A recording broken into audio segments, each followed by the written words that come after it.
Je leur répète aux joueurs, ils ont ce privilège-là de pouvoir donner du plaisir aux gens et voilà, ceux qui étaient évidemment présents au stade, devant la télé, d'avoir vibré, d'avoir eu des émotions, d'avoir oublié un peu un court instant les soucis du quotidien, voilà, d'être tous unis, solidaires et fiers de cette équipe et fiers de la France. Vous avez été quand même l'un des rares à y croire et finalement on s'aperçoit que vous aviez raison, vous étiez dans le juste. Bon, l'un des rares, peu importe. Après, l'essentiel, c'est que les joueurs y croient et que moi, je fasse en sorte qu'ils y croient aussi. Après, ce sont eux les acteurs sur le terrain, évidemment. Après, autour, il y a beaucoup de choses qui sont dites, mais les gens ont envie. Ceux qui sont venus au stade, et dès le départ, ils avaient envie d'encourager cette équipe, d'être à fond derrière nous. Donc, voilà, après, il y en a qui n'aiment pas le foot, qui n'aiment pas le sport, qui détestent le football. On ne pourra rien y changer, mais oui, y croire jusqu'au bout. C'est comme ça, hein. Tout est possible jusqu'à que l'arbitre n'ait pas sifflé le coup de sifflet final. Aller au bout pour ne pas avoir de regrets. Vous êtes sensible aux critiques qui a pu tourner avant ce match, etc., ce qui s'est dit, au sondage aussi. Non, sincèrement, je prends ça avec beaucoup de recul, même si je n'ai pas 20 ans d'expérience. J'ai connu des moments difficiles dans ma carrière d'entraîneur aussi, donc je m'isole de ça. Après, ça fait partie du jeu.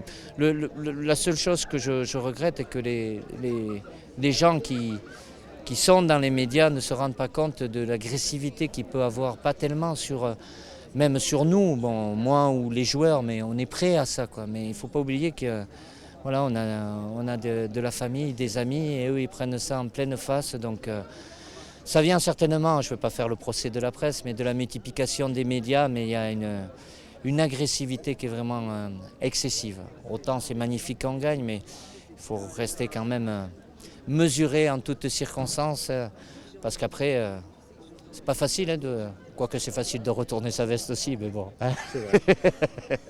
Vous pensez que ça peut améliorer les relations, on va dire, entre guillemets, entre justement l'équipe de France et les supporters? Mais ça, après, c'est pareil, c'est des sondages, ils sont là, ils sont bons, ils sont pas bons, les questions posées.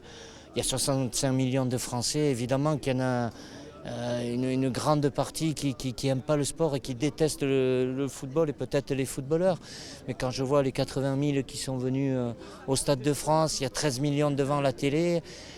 Il y a une grande partie des Français qui aiment l'équipe de France, qui ont envie de l'encourager, qui ont envie de l'avoir gagné. On ne fera pas l'unanimité. Après, vous savez, tout ce qui est sondage et tout ça, ça en ce moment, enfin je sais pas, jusqu'à maintenant je croyais que les sondages c'était fait pour la politique, mais bon, maintenant le sport aussi, tout s'en mêle. Donc l'essentiel c'est le vrai visage des gens qu'on peut rencontrer. Moi, comme les joueurs, quoi. Moi, je suis dans la vie normale de tous les jours.